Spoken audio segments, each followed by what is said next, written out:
ଲଗାଣ ବର୍ଷା ଯୋଉ ରହିଲା ଲଗାଣ ବର୍ଷା ହେତୁ ବିଭିନ୍ନ ଅଞ୍ଚଳରେ ବନ୍ୟା ସୃଷ୍ଟି ହେଇଛି। ଯାଜପୁର ଜିଲ୍ଲାର ଦଶରଥପୁର ପରେ ବରୀ ଏବଂ ପରେ ବିଞ୍ଝାରପୁରରେ ଘାଇ ସୃଷ୍ଟି ବନ୍ୟା ହୋଇ ଘାଇ ସୃଷ୍ଟି ହୋଇଛି। ଘାଇ ସୃଷ୍ଟି ହେବା ଫଳରେ ଯେଉଁ ରହିଛି ନାଉବାଙ୍କ ନାଉବାଙ୍କର ହଳଦିଡିହ ପଞ୍ଚାୟତରେ ଇଏ ଘାଇ ସୃଷ୍ଟି ହେଇଛି। ନୂଆ ମାହାରା ଠାରେ ଘାଇ ସୃଷ୍ଟି ହେବା ଫଳରେ ଦେଖିବେ ବିଭିନ୍ନ ଯୋଉ ଅଞ୍ଚଳ ରହିଛି ଘାଇକୁ ଲାଗି ପାଖାପାଖି 4 ରୁ 5 ପଞ୍ଚାୟତ ପୁରା ଜଳବନ୍ଦୀ ହୋଇ ରହିଛି। ବିଶେଷ କରି କହିବାକୁ ଗଲେ ହଳଦିଡିହ ପଞ୍ଚାୟତର ହଳଦିଡିହ ଗାଁ ଏବଂ ଫଳପୁର ଗାଁ ଏ ଯୋଉ ଦୁଇଟି ଗାଁ ରହିଲା ବିଶେଷ ଭାବେ ପ୍ରଭାବିତ ହୋଇଛି, କାହିଁକି ନା ସେ ଘାଇଠାରୁ ନିକଟରେ ରହିଛି। ବର୍ତ୍ତମାନ ପାଇଁ ଆମେ ରହିଛୁ ଇଏ ହଉଛି ହଳଦିଡିହ ଗାଁ। ହଳଦିଡିହ ଗାଁରେ ରହିଛୁ। ପାଖାପାଖି ଯୋଉ ରାସ୍ତା ରହିଛି ଗାଁ ଭିତର ରାସ୍ତାରେ 3 ରୁ 4 ଫୁଟ ଉଚ୍ଚରେ ପାଣି ମଧ୍ୟ ପ୍ରବାହିତ ହେଉଛି ଦେଖିବା ପାଇଁ ମିଳିଛି। ବର୍ତ୍ତମାନ ପାଇଁ ଆମେ ସେ ଅଞ୍ଚଳରେ ରହିଛୁ, ରହି ସ୍ଥିତି ପରଖିଛୁ କେମିତି ରହିଛି ଗ୍ରାଉଣ୍ଡ ଜିରୋର ରିପୋର୍ଟ ଏବଂ ଲୋକମାନେ କେମିତି ରହିଛନ୍ତି ବସବାସ କରୁଛନ୍ତି ଏ ବନ୍ୟା ଘେରରେ। ତେବେ ଚାଲନ୍ତୁ ସିଧାସଳଖ ଏଠି ଯୋଉ ଉପସ୍ଥିତ ଅଛନ୍ତି ସ୍ଥାନୀୟ ଲୋକ ତାଙ୍କ ସହିତ ଆଲୋଚନା କରିବା ସେ କଣ କହୁଛନ୍ତି। ଆଜ୍ଞା ସ୍ୱାଗତ କରି ବଡ ଖବର ଟିକେ ପରିଚୟ ଦେବେ। ହ୍ୟାଲୋ ସାର୍, ଆମର 2 ଦିନ ହେଲା ଆମେ ପାଣିରେ ବୁଡ଼ିକି ରହିଛୁ। ଆଉ ଖାଇବାକୁ କିଛି ନାହିଁ, ଖାଲି ସରପଞ୍ଚ ଚୁଡ଼ା ଥରେ ଦେଇକି ରହିଗଲା। ଆଉ ଇଏ ଆଉ କିଛି ଦେଇନା, ପାଣି ଇଏରେ ରହୁଛୁ, ଗାଈ ନେଇକି ଉପରେ ବାନ୍ଧୁଛୁ। ଏଇଭଳିଆ ସବୁ ଚାଲିଛି, ଆଉ କଣ କରିବୁ, ପାଣିରେ ସବୁ ରହିଛୁ ଆମେ। ଦେଖନ୍ତୁ ଘାଇ ତ ସେପଟେ ରହିଛି, ଫଳପୁର ପାଖରେ ଘାଇ ହେଇଛି। ଏଠିକି ବନ୍ୟା ଜଳ କେବେ ନାଉବାଙ୍କରେ ନାଉବାଙ୍କର ଯୋଉ ଘାଇ ରହିଛି, ନାଉବାଙ୍କର ଯୋଉ ଘାଇ ରହିଛି ଯେତେବେଳେ ସେଠି ଘାଇ ସୃଷ୍ଟି ହେଲା, ଏଠିକୁ ବନ୍ୟା ଜଳ କେତେବେଳେ ପଶିଲା? ରାତି 9ଟାରେ ପହଞ୍ଚିଲା।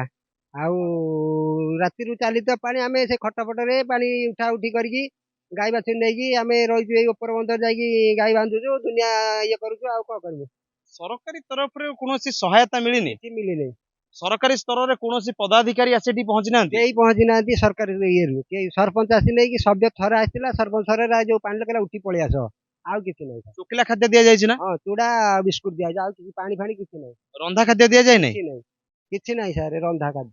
ଆମେ ଯେତେବେଳେ ଏ ଅଞ୍ଚଳକୁ ଆସିଲୁ ସେପଟେ ଦେଖିଲୁ ଏନଡିଆରଏଫ ଟିମ୍ ଯୋଉ ଫାୟାର ର ଟିମ୍ ରହିଛି, ସେମାନେ ମଧ୍ୟ କହିବା କଥା ଯେ ସେଠାରେ ରନ୍ଧା ଖାଦ୍ୟ ପ୍ରସ୍ତୁତ ଗାଁ ଲୋକଙ୍କ ଲାଗି। ତ ସେ ରନ୍ଧା ଖାଦ୍ୟ ଆସି ଆପଣଙ୍କ ନିକଟରେ ନା ନା, ପହଞ୍ଚିପାରୁନି? ପହଞ୍ଚିନି। କେତେ ଦିନ ହେଲାଣି ଆପଣ ଜଳବନ୍ଦୀ ହେଇ ରହିଛନ୍ତି? 4 ଦିନ ହେଲା ରହିଲୁଣି, 3 ଦିନ 4 ଦିନ ହେଇଗଲେ। 4 ଦିନ ଭିତରେ ରନ୍ଧା ଖାଦ୍ୟ ଆଦୌ ଆସିନାହିଁ, କିଛି ନାହିଁ। କେବଳ ଯାହା ଶୁଖିଲା ଖାଦ୍ୟ ଦିଆଯାଇଛି। ଶୁଖିଲା ଖାଦ୍ୟ କେତେ ଥର ଦିଆଯାଇଛି? ଥରେ 2 ଥର ତ ଦିଆ ହେଇଛି। ଆଉ ଶୁଖିଲା ଖାଦ୍ୟ କଣ କଣ ଆଉ କେତେ ପରିମାଣର ଦିଆ ହେଇଥିଲା? ଶୁଖିଲା ଖାଦ୍ୟ ଚୁଡ଼ା 1.5 କେଜି ଦିଆଯାଇଛି, ବିସ୍କୁଟ 2 ପକେଟ, ଆଉ 5 ଟଙ୍କିଆ ବିସ୍କୁଟ ମେରି 2 ପକେଟ ସଇଲା। ଆଉ କିଛି ବୁଢା ପରିବାର ଆପଣଙ୍କର କେତେ ଜଣ? 4 ଜଣ। ସେ ଗୋଟେ ପରିବାରକୁ ଏତିକି ହିଁ ଦିଆଯାଇଛି। ଆଉ ସବୁ ମୋଟ ପରିବାର ଅଛନ୍ତି 7-8 ଘର, ସେଇ ସେତିକି 1.5 କିଲୋ ଭିତରେ। ଆଉ କିଛି ଅଧିକା ଦିଆ ହେଇନାହିଁ ସାର୍।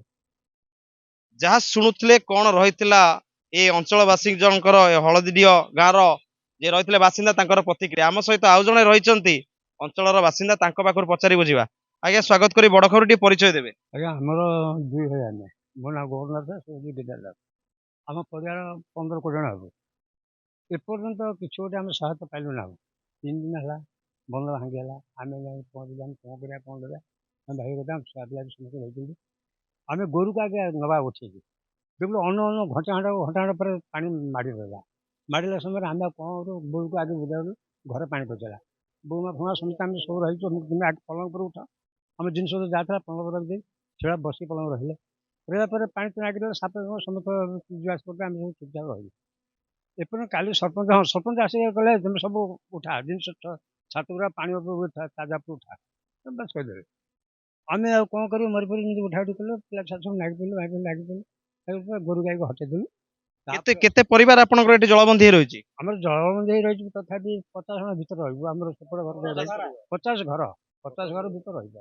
ମୁଖ୍ୟ କଥା ହଉଛି ସରକାରୀ ସହାୟତା ଆପଣଙ୍କ ପାଖରେ ପହଞ୍ଚେ। ଖାଲି ମୁଢି ଆଉ ଯୋଉ ଭାଇ କହିଲେ ଆମର ମୁଢି ଫୁଡି ଏଇ ଶୁଖିଲା ଖାଦ୍ୟ ଆସି ପହଞ୍ଚୁଛି। ଆଉ ରନ୍ଧା ଖାଦ୍ୟ ବିଲକୁଲ ଆମେ ଏପଟକୁ ଆସୁନାହିଁ।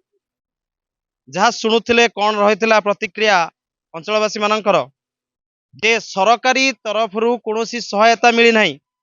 ପରିବାରରେ 4-5 ଜଣ ପରିବାର, ସେଠି 1.5 କେଜି କେଜିଏ ମୁଢି ଦିଆଯାଉଛି, ବିସ୍କୁଟ 2 ପ୍ୟାକେଟ ଦିଆଯାଉଛି। ତ ଇଏ ଜଳବନ୍ଦୀ ହୋଇ ସମଗ୍ର ଗାଁ ରହିଛି।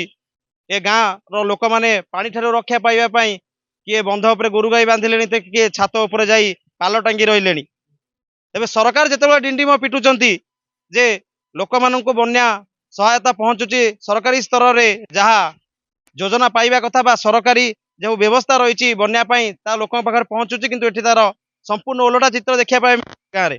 ତେବେ ଜିଲ୍ଲା ପ୍ରଶାସନ ଏବଂ ରାଜ୍ୟ ସରକାର ଏହା ଉପରେ ନିଶ୍ଚିତ ଭାବେ ଦୃଷ୍ଟି ଦେବା ଆବଶ୍ୟକ ରହିଛି ଯେ ଲୋକମାନେ ଏ ବନ୍ୟା ପାଣି ଘେରରେ ରହିଛନ୍ତି, ସେମାନଙ୍କ ପାଖରେ ସହାୟତା ପହଞ୍ଚିବାର ଆବଶ୍ୟକତା ରହିଛି। ତେବେ ଏଠି ଦେଖିବାକୁ ବାକି ରହିଲା କେବେ ପହଞ୍ଚୁଛି ସହାୟତା, ସରକାରୀ ସହାୟତା ଲୋକମାନଙ୍କୁ ରନ୍ଧା ଖାଦ୍ୟ ଯୋଗାଯାଉଛି ଏବଂ ଅଧିକ ପରିମାଣର ଶୁଖିଲା ଖାଦ୍ୟ ଯୋଗାଯାଉଛି। ବିଞ୍ଝାରପୁର ଦେବୀଦତ୍ତ ସାମଲଙ୍କ ରିପୋର୍ଟ, ବଡ଼ ଖବର।